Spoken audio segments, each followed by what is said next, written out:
नमस्कार प्रणाम गोड़ लगतनी। हम आप सबके छोट भाई गायक विकास भोजपुरिया। आज देश हमनी के काफी कठिन परिस्थिति से गुजर रहा बा और ऐसन का हालात में हम देश के नागरिक के एगो संकल्प दे रहल बानी अपना गाना के माध्यम से। आप सब सुनी और ए पर अमल करी। हमरा आशा ना पूरा विश्वास बा कि हमनी के भारत एक दिन जरूर विजयी होई और हमनी के जीतेम सन। ए भैया लॉकडाउन में रही, ए चाची, ए दीदी, ए माई, ए बहिनी, सुनी ना।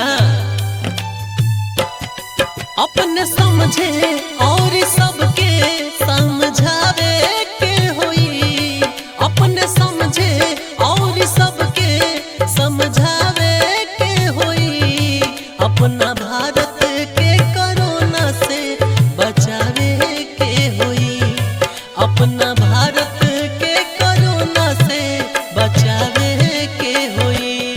लॉकडाउन के हो नियम निभावे के होई, लॉकडाउन के हो नियम निभावे के होई। अपना भारत के कोरोना से बचावे के होई, अपना देश के कोरोना से बचावे के होई। जी लॉकडाउन में रही, अपने सुरक्षित रही, अपना परिवार के सुरक्षित रखें। रउआ सुरक्षित बानी, सब सुरक्षित बा, पूरा देश सुरक्षित बा। इससे ए भैया नियम के पालन करी, हाथ के बार बार सैनिटाइज करी और लॉकडाउन में रही। केहू से बतियाई तो दूर रह के बतियाई, केहू के मुंह पर खांसी मत, छींकी मत। ये हमार संदेश बा देश के नाम। आई भैया आगे हम कुछ कहल चाहतनी आप सबसे, तनी ध्यान से सुनी ना। ए चाचा, बेरी बेरी हाथ धोवे के आदत लगाई, घर से जब बाहर निकली मास्क लगाई। ध्यान दिए भैया, मुंह पर मास्क लगाई, हाथ धोई, सैनिटाइज करी।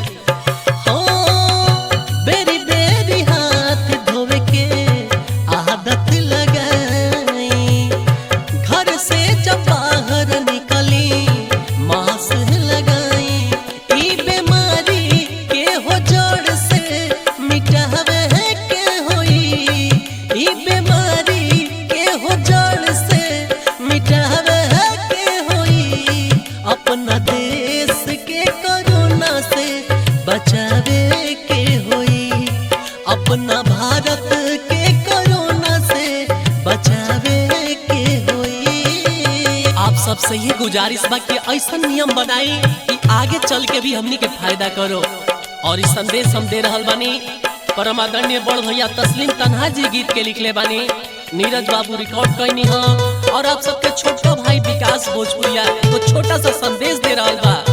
इ देश के एक एक नागरिक, एक एक जान, इ देश के जान बड़े, वो जान के बचाई, नियम के पालन करी और इ आगे भी लागू रखी, साफ सफाई रखी। रउआ स्वस्थ, देश स्वस्थ।